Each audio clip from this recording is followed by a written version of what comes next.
Halo, Assalamualaikum warahmatullahi wabarakatuh. Ketemu lagi dengan saya Aisyah Isti dalam pembahasan materi lembaga sosial. Apakah kalian tahu apa itu lembaga sosial? Istilah lembaga sosial merupakan terjemahan dari bahasa Inggris yaitu social institution yang merujuk pada dua pengertian, yakni sistem nilai dan norma-norma sosial serta bentuk atau organ sosial. Kuncoro Ningrat lebih mengutamakan sistem nilai dan norma sehingga menerjemahkan social institution sebagai peranata sosial. Sementara itu, Selo Sumarjan dan Sulaiman Sumardi menerjemahkan social institution sebagai lembaga kemasyarakatan. Proses pertumbuhan lembaga sosial dibedakan menjadi dua, yaitu pertama, secara tidak terencana. Artinya, lembaga sosial tersebut lahir secara bertahap atau berangsur-angsur dalam praktek kehidupan masyarakat. Contohnya adalah dalam kehidupan ekonomi di masa lalu, untuk memperoleh suatu barang, orang-orang menggunakan sistem barter. Namun, karena dianggap sudah tidak efisien dan menyulitkan, maka dibuatlah uang sebagai alat pembayaran yang diakui masyarakat, hingga muncul lembaga keuangan dan perbankan sampai saat ini. Yang kedua, proses pertumbuhan lembaga sosial secara terencana.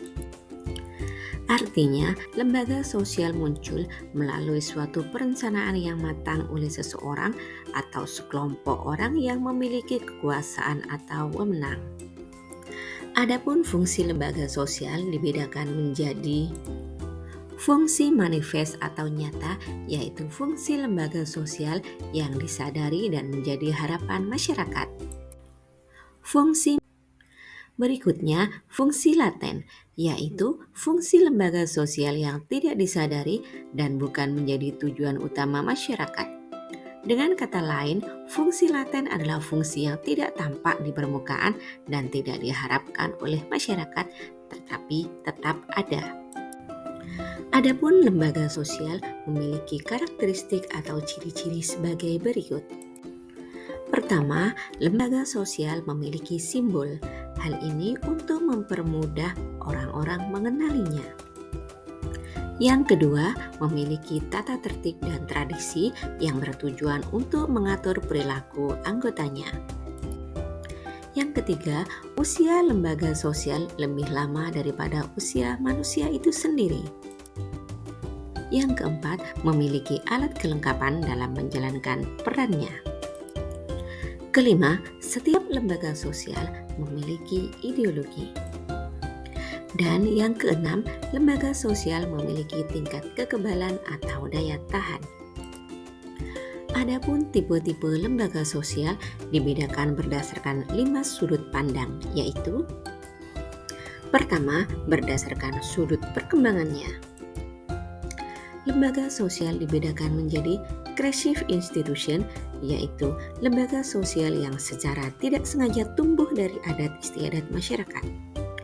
Contohnya adalah lembaga hak milik, lembaga perkawinan, dan lembaga agama. Berikutnya, enacted institution, yaitu lembaga sosial yang sengaja dibentuk untuk mencapai tujuan tertentu.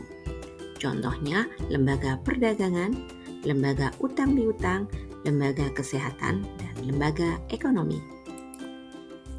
Tipe lembaga sosial berikutnya dilihat berdasarkan sistem nilainya.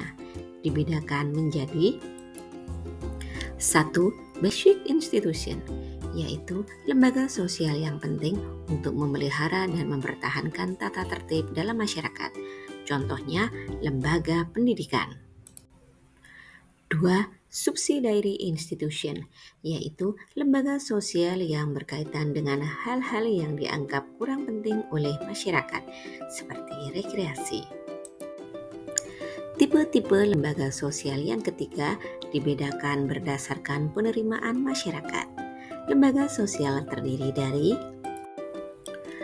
Approved dan Sanctioned Institution yaitu lembaga sosial yang diterima oleh masyarakat.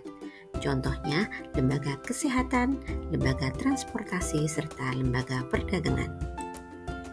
Berikutnya, unsanctioned institution, yaitu lembaga sosial yang tidak diakui keberadaannya oleh masyarakat karena dianggap meresahkan masyarakat.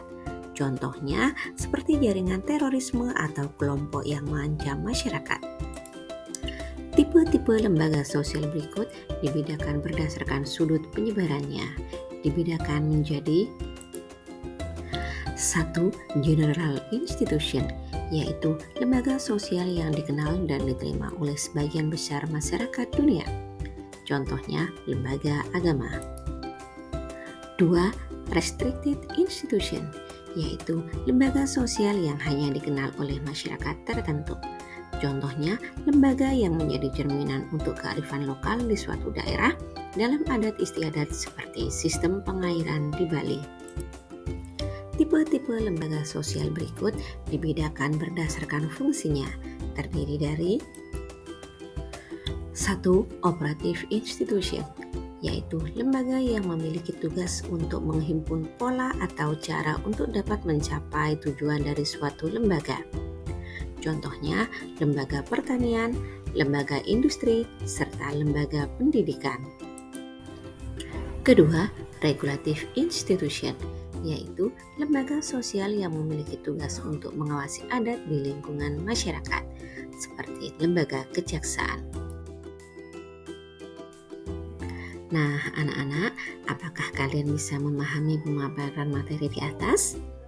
Jika ada pertanyaan atau hal-hal yang mau didiskusikan, silakan tulis di kolom komentar. Sampai ketemu pada pemaparan materi berikutnya tentang jenis-jenis lembaga sosial. Terima kasih, semoga bermanfaat. Wassalamualaikum warahmatullahi wabarakatuh.